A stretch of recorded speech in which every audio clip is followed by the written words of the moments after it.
Welcome to Endless Love Stories. Don't forget to subscribe, like, and share this heartbreaking story that shows how family bonds can be tested during the holidays. At Christmas dinner, my sister opened the door, rolled her eyes, and said, "We don't want you here." My name is Michael, and I never thought Christmas could break my heart so completely. This is the story of how one dinner changed my relationship with my family forever, and how love sometimes comes from the most unexpected places. I'm a 28-year-old teacher living in Denver. Growing up, Christmas was always magical in our house. My sister Rebecca and I would wake up at dawn, race downstairs to open presents, and spend the day with our parents eating Mom's famous turkey dinner. Those were the happiest days of my childhood. Everything changed when our parents died in a car accident 3 years ago. Rebecca inherited the family house, and I got a small inheritance that helped me through college. Rebecca always resented this arrangement, even though the house was worth much more than my inheritance. She felt I should have gotten nothing, since she was the one taking care of our parents in their final years, while I was away at graduate school. Rebecca married her husband Tom 2 years ago, and they have a 1-year-old daughter, Sophie. Tom never liked me much.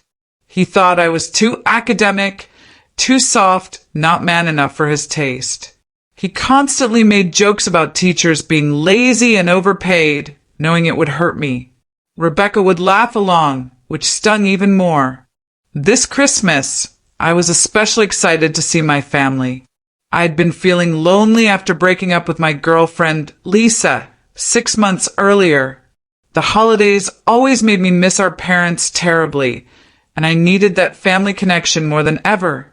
I spent weeks shopping for the perfect gifts. I bought Sophie an expensive educational toy set, got Rebecca a beautiful necklace I knew she'd been wanting, and even bought Tom a premium whiskey despite our rocky relationship. I also brought my famous chocolate chip cookies that our mom used to love so much.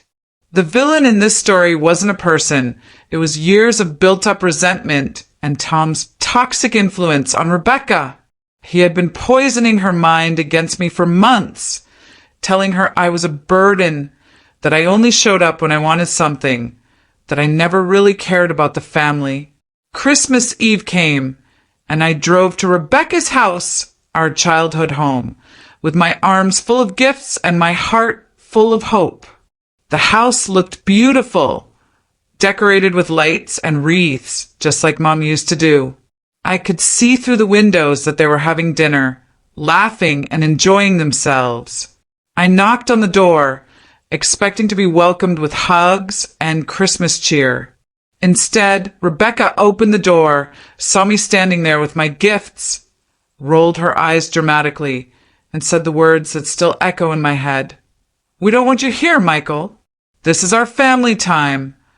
I stood there in shock, cold air hitting my face, watching my sister's expression remain completely cold. "Rebecca, it's Christmas. We always spend Christmas together.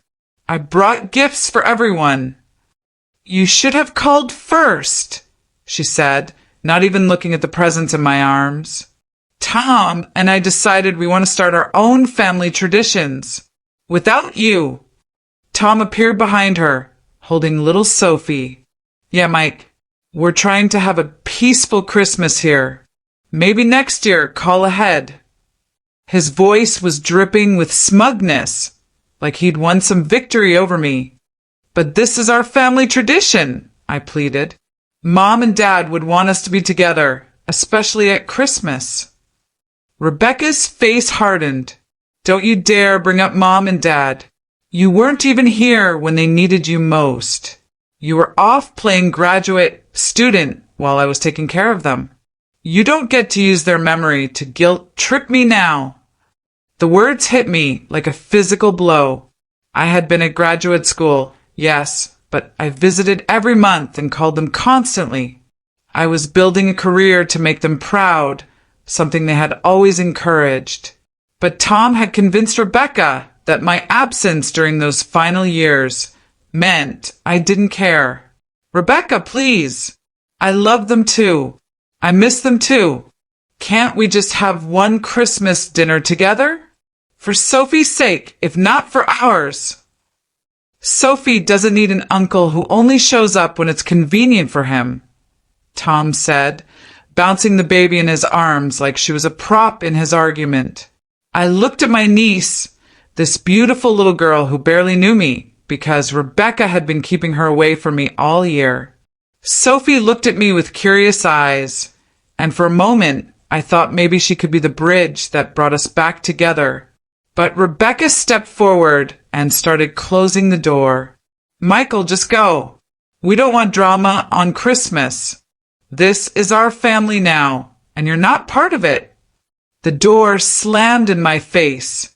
I stood there for several minutes, holding my gifts, feeling the cold December air cut through my jacket.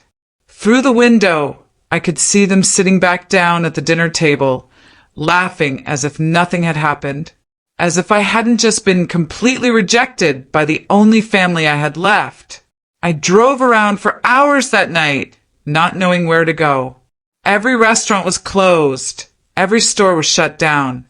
It was Christmas Eve, and I was completely alone. I finally went home to my empty apartment and sat in the dark, staring at the gifts I'd bought for them, wondering how everything had gone so wrong. But then something beautiful happened. My neighbor, Mrs. Chin, an elderly woman who lived alone, knocked on my door. She had heard me come home and noticed I seemed upset. Are you okay, dear? You look like you've seen a ghost. I broke down and told her everything. Mrs. Chen listened patiently, then said something that changed my perspective forever. Sometimes family isn't about blood, Michael. It's about who chooses to love you and who you choose to love back. She invited me to spend Christmas Day with her and her friends, a group of elderly people who had also been forgotten by their families. We cooked together, shared stories, played cards, and laughed until our sides hurt. It was the most genuine Christmas I'd had in years. Over the next few months, I tried reaching out to Rebecca several times. I sent birthday cards for Sophie, left voicemails apologizing for whatever I'd done wrong, even sent flowers on Mother's Day. But every attempt was met with silence or hostility.